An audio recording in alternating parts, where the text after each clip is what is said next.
Стай. Опа.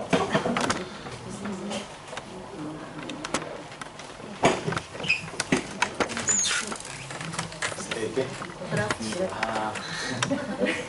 Как съм аз, да? Преди около, не знам, седмица, може би 10 дена, брат ми се обади един ден и каза да вървим с Цецо. Той Цецо е първият ми рехабилитатор тук в Русе. Да вървим да си купи кола от Пловдив. И той беше такъв един дъждовен ден. И аз викам, къде ще ходя сега по пътищата? Викам, ще се загубя деня, вместо да го прекарам с Господ, да чета, да се моля. Много съм духовен. Наистина, смисъл така го мислих тогава но не исках да ходя. Смисъл такъв нещо ме спираше и не исках да ходя. И в същия момент брат ми, не, трябва да дойдеш, не знам какво. Имах едно разбиране, защото аз не съм ви казвал, но може и да съм свидетелствал, но имах, след като седнах така във време на неразположение, още една катастрофа с брат ми. С 230, се блъснахме в едни пластмаси, където бяха паднали от един камион. И колата, и то от моята страна се блъснахме, на колата там се посмачка малко, обаче нищо не нямаше. И аз имам разбирането, че брат ми знае, когато съм с него в колата, че Бог е с нас. Не знам как, просто не знам.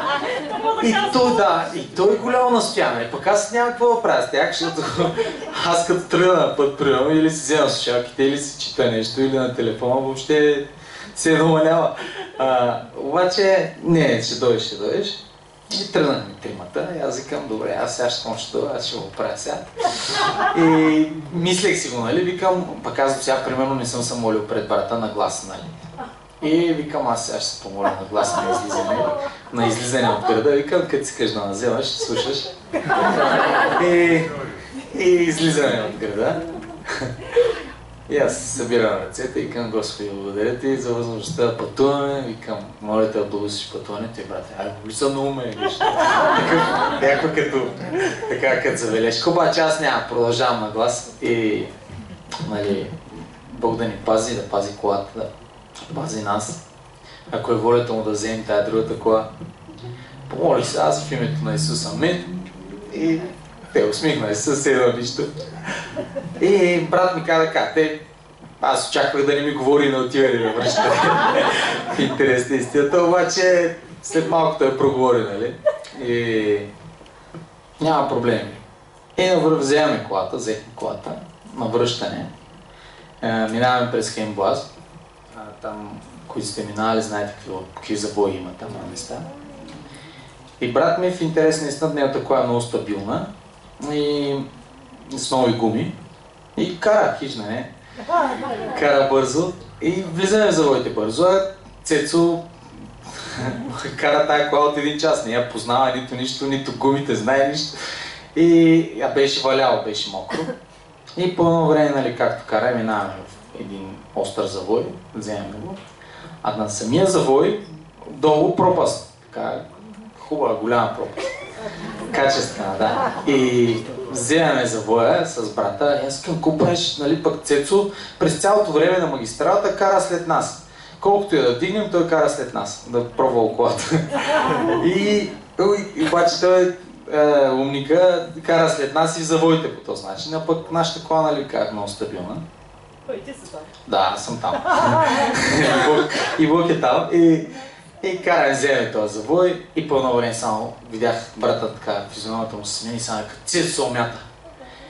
И аз само в същия момент веднага, нали, викам, възика ли се сега, само веднага поглеждам страничното огледало и гледам на Цецо колата, все едно, така да ви кажа, някой беше фанал и така е мести из пътя. Да. И той е точно на този завой, където има пропаст отдолу. Мантинелата и чао. И само по едно време гледаме, нали, точно пък там има малко отстрани някаква отбивка и той скочи в тази отбивка и някакси колата спря. Да.